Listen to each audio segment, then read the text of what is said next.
Time for more Velikovsky, biatch!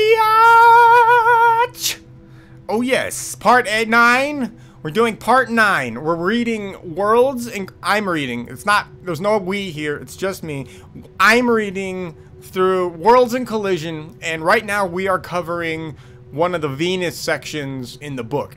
And in this section, what's going on is that he is talking about the first major collision that Venus, not collision, he actually uses the term collision a few times in the book. He does not mean collision. That's not what he's talking about. He does not mean that Venus and Earth collided. So please don't think that. Don't get confused. He never means that. I don't know why he chose to use the word collision. Anyway, it's what we're going through right now is we have Venus on an extremely close path to Earth in its orbit. So Earth and Venus's orbit are crossing over at this point in time. So if you haven't listened to the other parts of this, go listen to those first, obviously.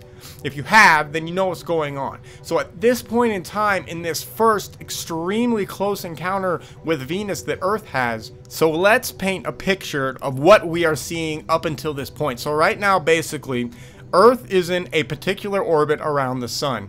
It is not in the orbit that we currently have, though. Now, this will be covered later, and this is worth like 10,000 shows. But it's very important to understand that right now, in our story, Earth's orbit is not where we find it right now in present day. Now that sounds crazy, right? You're like, what are you talking about? If Earth had a different orbit, we'd all be dead and there's no way life could exist and blah, blah, blah. No. Okay, so check this out. One of the things that you have to understand about Earth and Earth's orbit around the sun, even right now, is that it is extremely varied, right? We are not in a perfectly circular orbit around the sun, and we survive just fine. There is literally no scientific reason that Earth could not have been and was not in a different orbit only a few thousand years ago. Now, I'm not talking hugely radically different. I'm not talking about like us being out next to where Pluto is right now. I'm talking it was slightly different from where we are now. Now, if we had a slightly different orbit, by the way, the ramifications of that become interesting, because that also means that we would also see different calendars in the past. So once again, don't forget, I don't take the perspective of our ancient ancestors being stupid. All right, that's mainstream history and science's perspective. I'm not listening to them. Our ancestors knew exactly what was going on. Our ancestors, thousands of years ago, were calculating the years, right? They were calculating planetary orbits.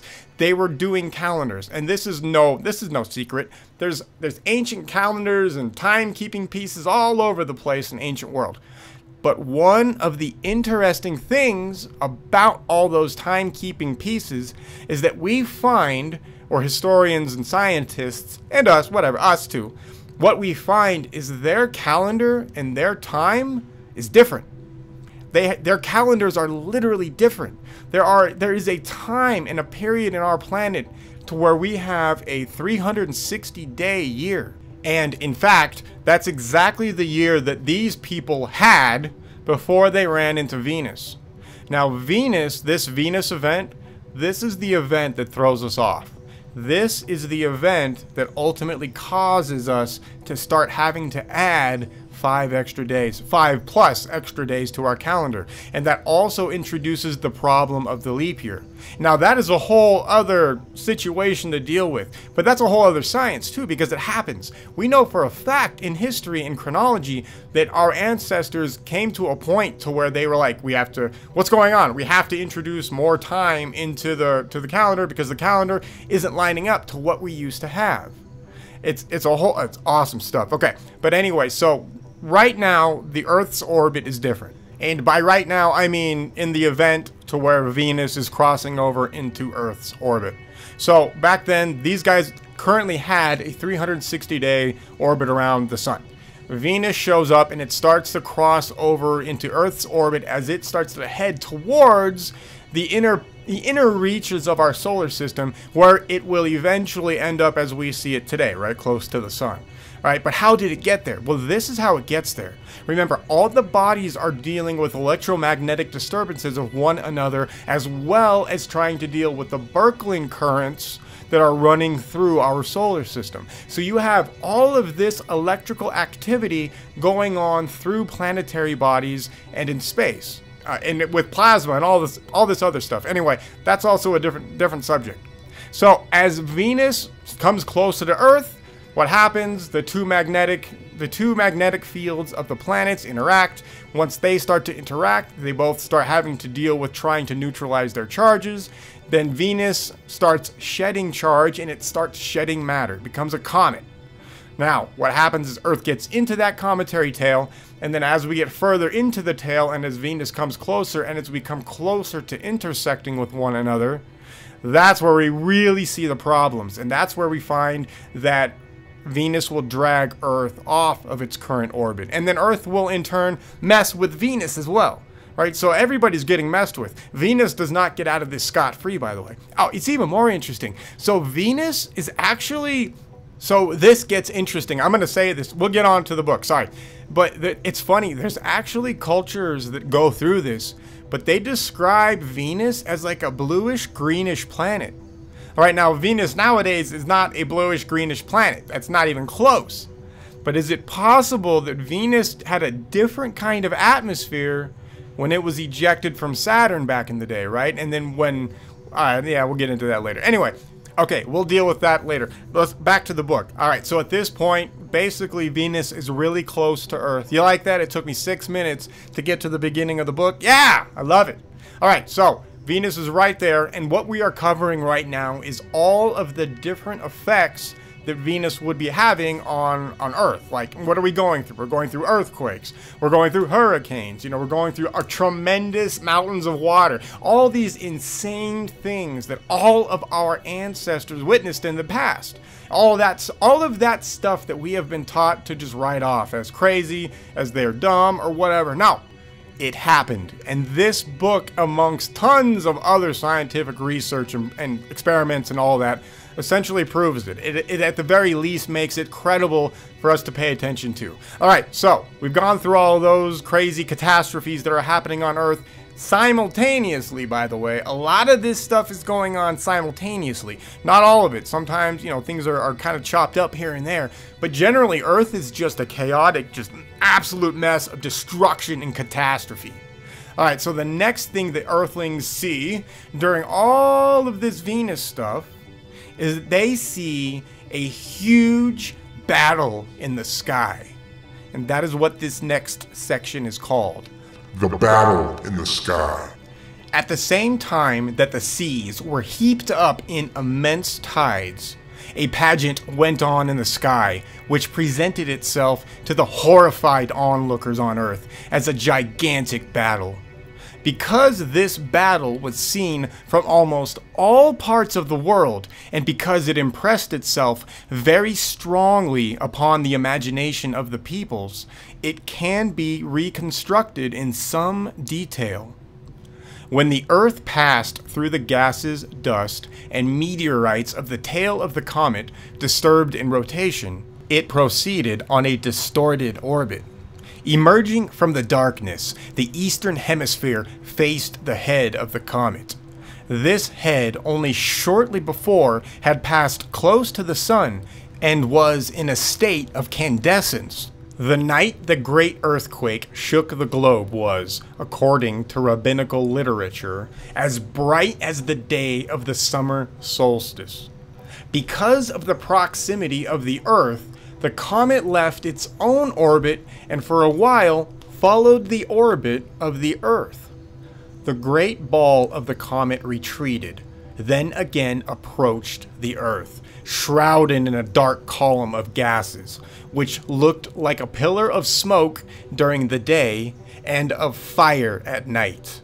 And the Earth once more passed through the atmosphere of the comet, this time at its neck. This stage was accompanied by violent and incessant electrical discharges between the atmosphere of the tail and the terrestrial atmosphere.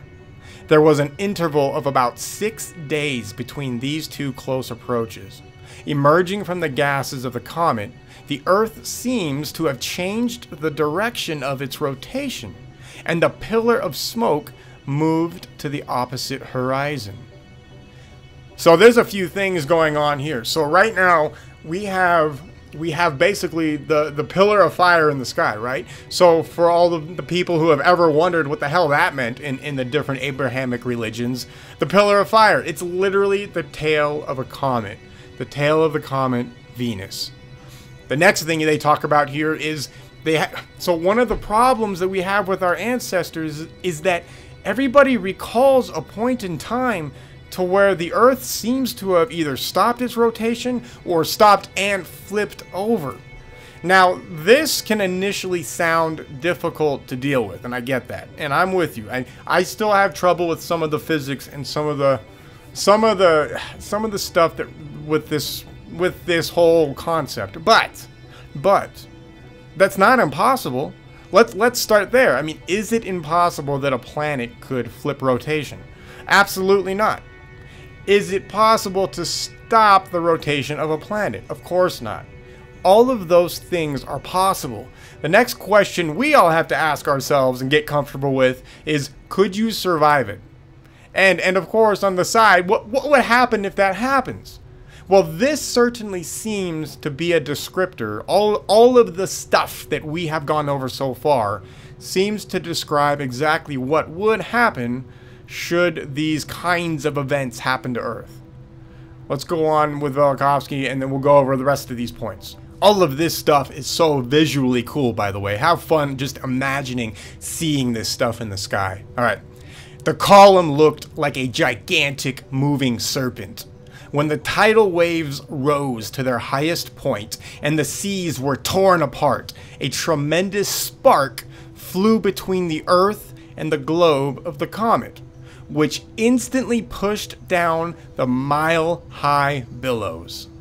Meanwhile, the tail of the comet and its head, having become entangled with each other by their close contact with the Earth, exchanged violent discharges of electricity. One of the problems with mainstream cosmology and mainstream physics and science in general nowadays, everything for them is theoretical now. It's ridiculous. The vast majority of the stuff that those guys believe in it's all theoretical trash that is now just crunched through their garbage simulators, and those simulators just output whatever they want it to output. So if you're wondering, why do we find a ton of electricity all of a sudden being passed between these two bodies?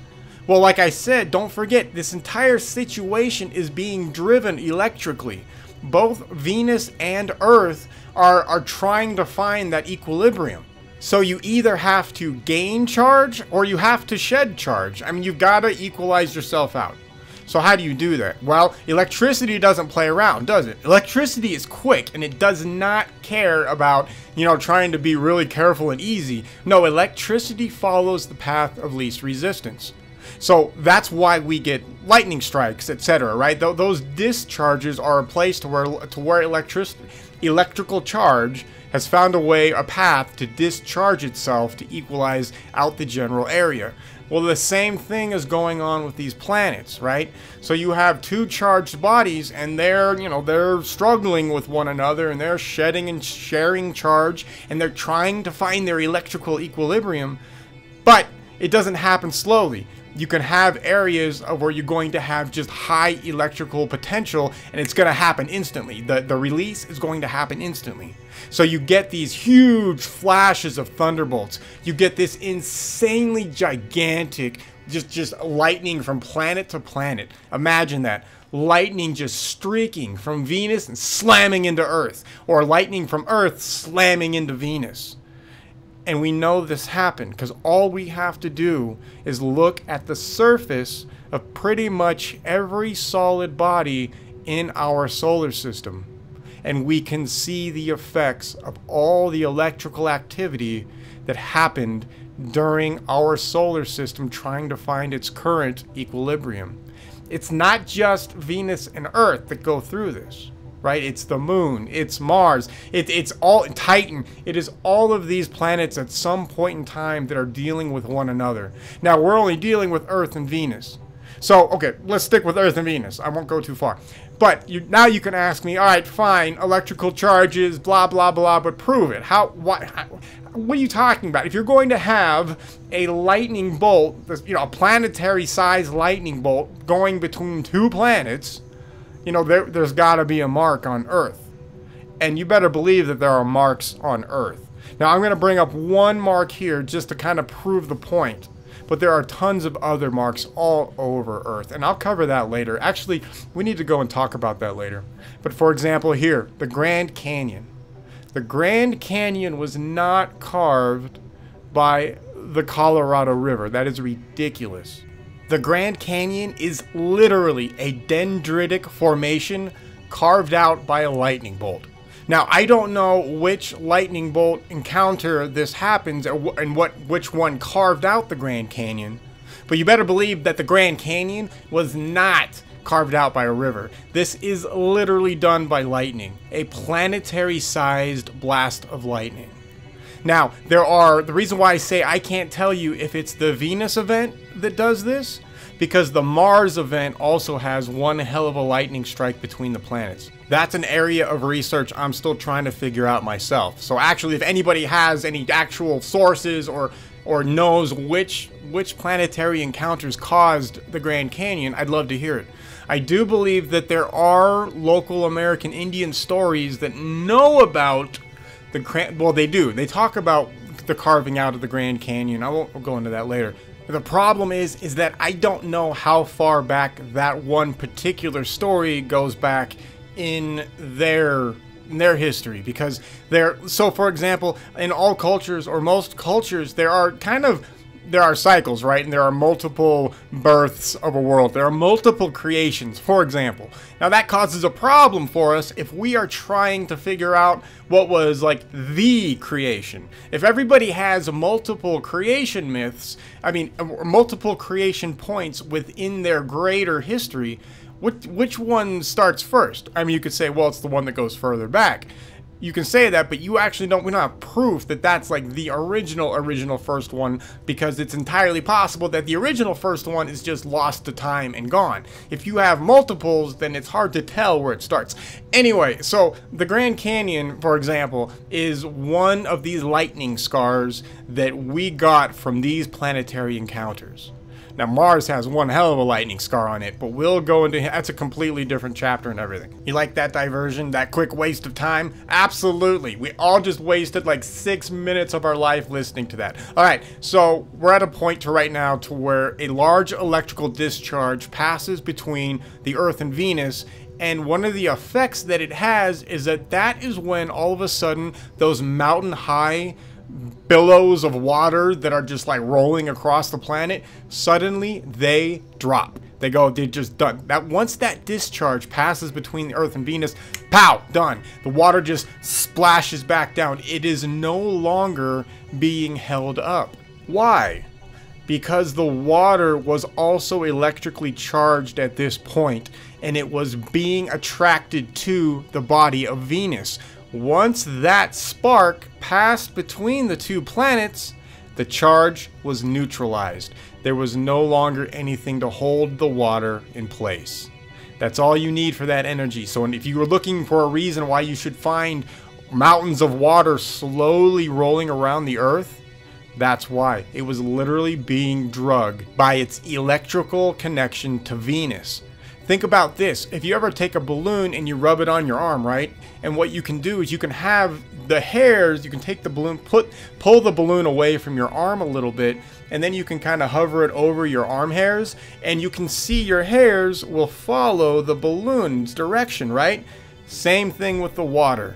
That's all it takes. Okay, now we can move on. It looked like a battle between the brilliant globe and the dark column of smoke. In the exchange of electrical potentials, the tail and the head were attracted to the other and repelled one from the other. From the serpent-like tail, extensions grew, and it lost the form of a column. It looked now like a furious animal with legs and with many heads. The discharges tore the column to pieces, a process that was accompanied by a rain of meteorites upon the Earth. It appeared as though the monster were defeated by the brilliant globe and buried in the sea, or wherever the meteorites fell. The gases of the tail subsequently enveloped the Earth. The globe of the comet, which lost a large portion of its atmosphere as well as much of its electrical potential, withdrew from the Earth, but did not break away from its attraction.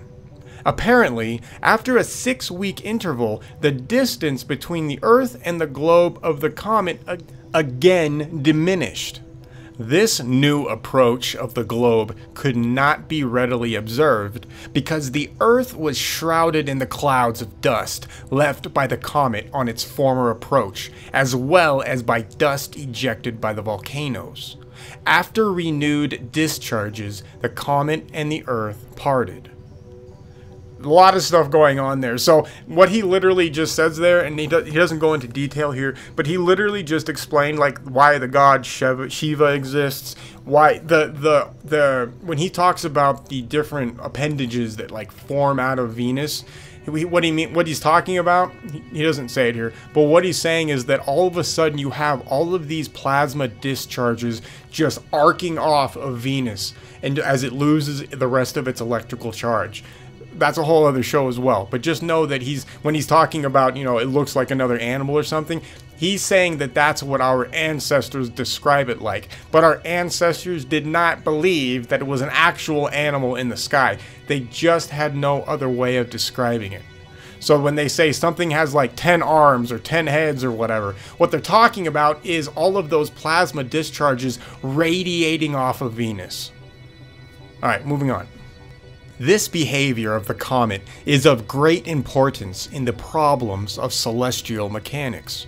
That a comet encountering a planet can become entangled and drawn away from its own path, forced into a new course, and finally liberated from the influence of the planet is proved by the case of Lexell's comet, which in 1767 was captured by Jupiter and its moons. Not until 1779 did it free itself from this entanglement. A phenomenon that has not been observed in modern times is an electrical discharge between a planet and a comet, and also between the head of a comet and its trailing part. Now, there might actually be some pictures of that. I know nowadays we have electrical proof that Io is interacting with Jupiter. The mainstream right now says, oh yeah, Io's got volcanoes and it's a volcano that's erupting. No, it's literally an electric discharge connected to Jupiter's magnetosphere. I mean, that's literally what it is. So don't buy into that volcano garbage. So we literally, even today, we are finding more and more electrical activity going on in our solar system. There's way more evidence for all of this as well, but that's neither here nor there. Let's keep going.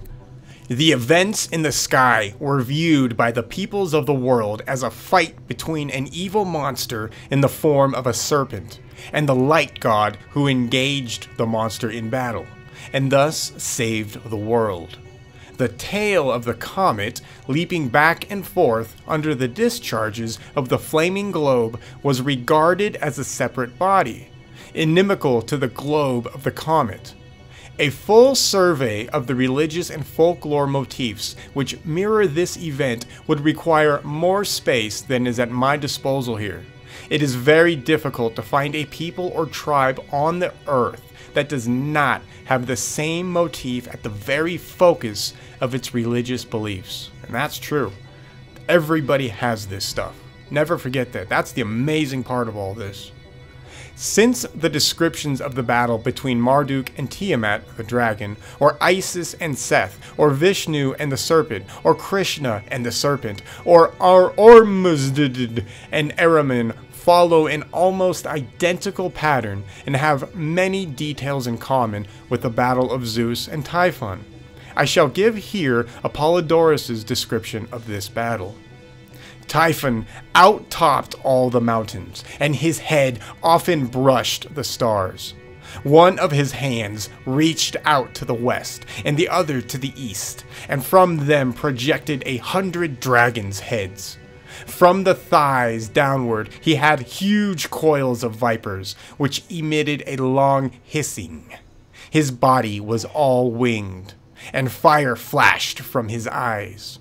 Such and so great was Typhon, when, hurling kindled rocks, he made for the very heaven with hissing and shouts, spouting a great jet of fire from his mouth.